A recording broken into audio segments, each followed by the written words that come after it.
can an atheist and a believer have a successful relationship? I think it's important to know what you mean by successful relationship. Number 'Cause one, to me, a successful relationship is one that has intimacy, that has real, authentic partnership, real communication, not one that you have to, watch what you say or watch what you not do. So I do think a relationship is possible, but I would say successful, it depends what you consider successful. A successful relationship with an atheist would be like, we are kind to each other, Right. we hang out, Yeah. but then it'll have a limit because there's levels to intimacy that are only able to take place when the values are the same Yep. and when we are going in the same direction. So I do agree you can have a relationship, but then a fully successful one, Depending don't on know. what I don't your know. I don't know. definition Yeah, is. I agree. Can I be cordial, successful? Absolutely. Again, I'm going to come back to what Pastor Felipe just said. Define successful, because as a believer, ultimate success is the gospel being preached, people being won to Christ, right? So inevitably, at some point, you're going to have to deal with the tension of, I'm walking with a person who does not have the hope of Jesus Christ, the hope that I have in their heart, and I have a responsibility to share it. And so I would say this, that can you have a successful relationship? Sure, we can interact. We can have great, cordial, courteous interaction. Am I going to have depth of life with you? I don't know. I don't know. I can't say absolutely not, but I just would be careful to say that.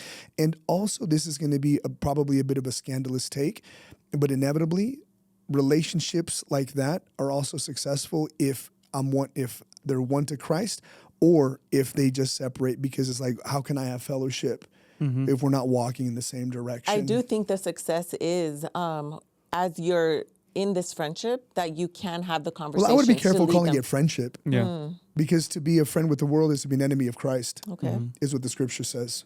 yeah, I agree. I don't know. I feel bad.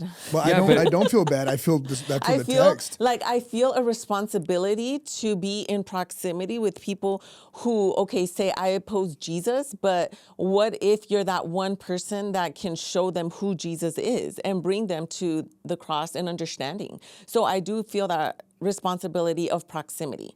So I maybe you're right. Maybe it's not a friendship. Yeah, but that has mission attached to it Yeah. though. And I think the question could come from like just enjoying a relationship. And I don't think you can have a relationship that you enjoy with an atheist and just have no actual responsibility with that I agree. relationship. Does that make sense? I agree with that. Because you don't have the same value. So it's there's only one way to have that relationship, brother. Look, I'm gonna sound like a complete savage, right? But I do think that, can I love? Absolutely. Yes. Yes. Can I care for? Absolutely. Can I serve you? Absolutely. Can I be there for you? Yes. Absolutely. Can I be friendly? Absolutely. Can I be kind and patient?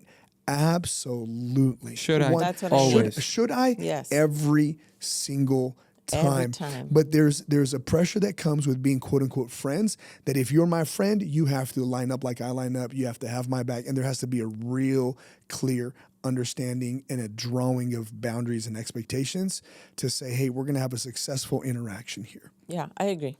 That's a good talk.